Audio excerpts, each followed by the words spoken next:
Right, now before I start talking completely, it's better if I tell you exactly what the Brits is for you non-Britters out there. Basically, the Brit Awards is the come together of British music. We celebrate it and we give awards to our best artists in a variety of different categories, such as Best Male Solo Artist, International Pop Star, Best Title, Best Album, Best Song Title, the list goes on.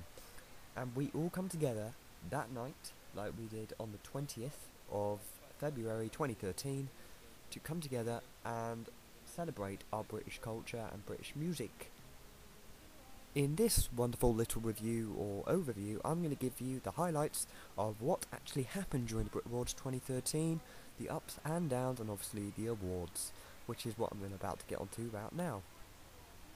The first awards given with the Brits 2013 was the British Male Solo Artist. The nominees were Calvin Harris, Ollie Murs, Plan B, and Richard Hawley, but Ben Howard came out on top above those four.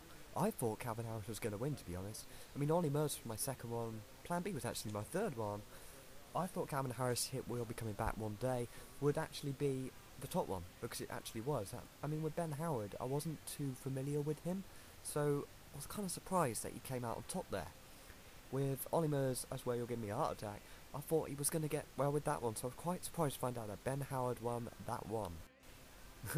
It's quite funny I should say the next award, because it was the British Breakthrough Act, which actually was won by Ben Howard again, which kind of answers my mystery with the first one, with not knowing why Ben Howard actually won that one. Maybe it was a breakthrough, because the other ones were Alt J, Jake Bugg, Jessie Ware and Rita Ora.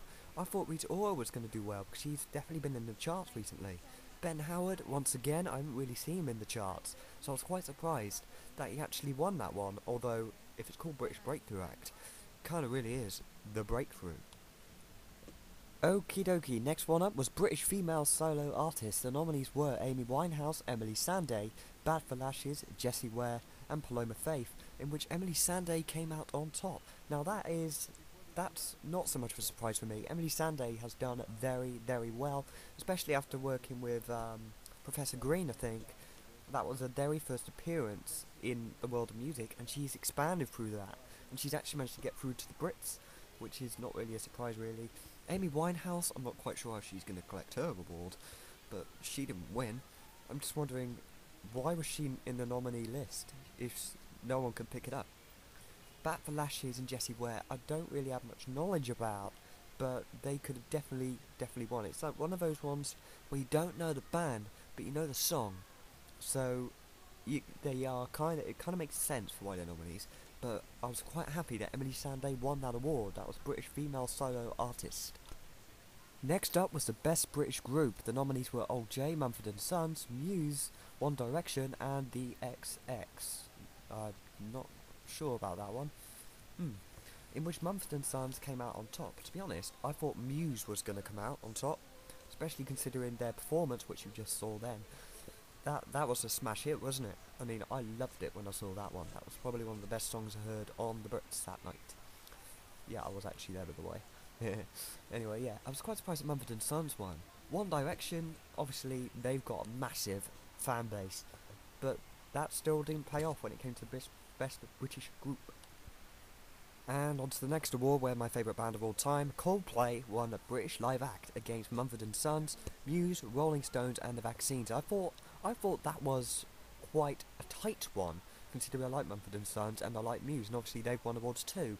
Coldplay, not surprised. Their British Live Act, if you've been to any of their concerts, is fantastic. They've actually got a unique little bracelet thingy, but I'll go on to that later on. Next up was the International Female Solo Artist Award, which was won by Lana Del Rey against Alicia Keys, Cat Power, Rihanna and Taylor Swift. Now this was a surprising turn of events, because Lana Del Rey is a more recent artist, with her hit The Power of Love released over winter, and on that special advert, which I'm not going to say the name of, by the way. A new band which I haven't really heard of. Well, to be honest, I don't know if they're new, but they won International Group, the Black Keys, against Alabama Shakes. Don't ask me who they are. Fun. Haven't heard of them either, but definitely have heard of these two, The Killers and The Script, which already surprises me, because The Killers and The Script, they've had massive fan bases and they've kind of dominated music genres over time, so I'm quite surprised how they didn't actually win International Group. but congratulations to the Black Keys who did.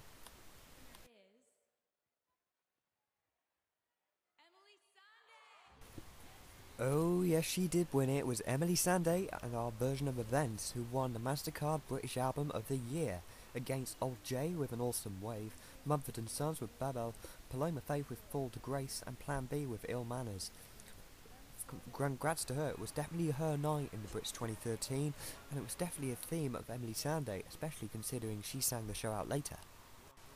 I don't know a great much deal about the next award, which was British Producer of the Year, between Paul Epworth, Damon Albarn, and Jake Gosling, because, to be honest, I don't know those three producers that greatly, so if any of you do, let me know who they are down below. But Paul Epworth was the actual person who won that award, so congrats to him. Next up was International Male Solo Artist, with Frank Ocean winning over Bruce Springsteen, Gotti, Jack White and Michael Bublé. To be honest, when I was watching this award, I was rooting for Gotti with someone I used to know, or Michael Bublé. But although I do think that Michael Bublé's songs were a tad out of season as he moved towards the Christmassy area, which means when the Brits started, his songs were kind of in decline. Gotti had a catchy song which you just remember, and so Gotti probably wasn't going to win it anyway. But let's move on to the final, but probably the most important one of the Brits. Like I said at the beginning, the best British single, and brace yourself, there's a lot of nominees. There was Alex Clare with Too Close, we had Coldplay and Rihanna with Princess in China, we had DJ Fresh with Hot Right Now, we had Emily Sandé, Next to Me, Florence and Machine, Spectrum, James Arthur, Impossible, Jessie J with Domino, we had Labyrinth, and we had Ollie Murs with Troublemaker, Rita Ora with Rip, Rizzle Kicks with Mama Do the Hump, Robbie Williams with Candy, Rudimental with Feel the Love, and Stoosh with Black Heart. And not to mention Adele, who actually won with Skyfall with James Bond 007, blah blah blah. She did very well to win that. It was a tough one. I mean, when I was going through the nominee list for this, I was thinking, wowzer, any of these could really win, if you think about it. I mean, half of these actually performed on the Brits that night, so they must have been worthy enough of a performance at the Brits anyway. So it's kind of a reward in itself, don't you think? I mean, we had Emily Sandé, Next to Me. She actually finished the show with that song.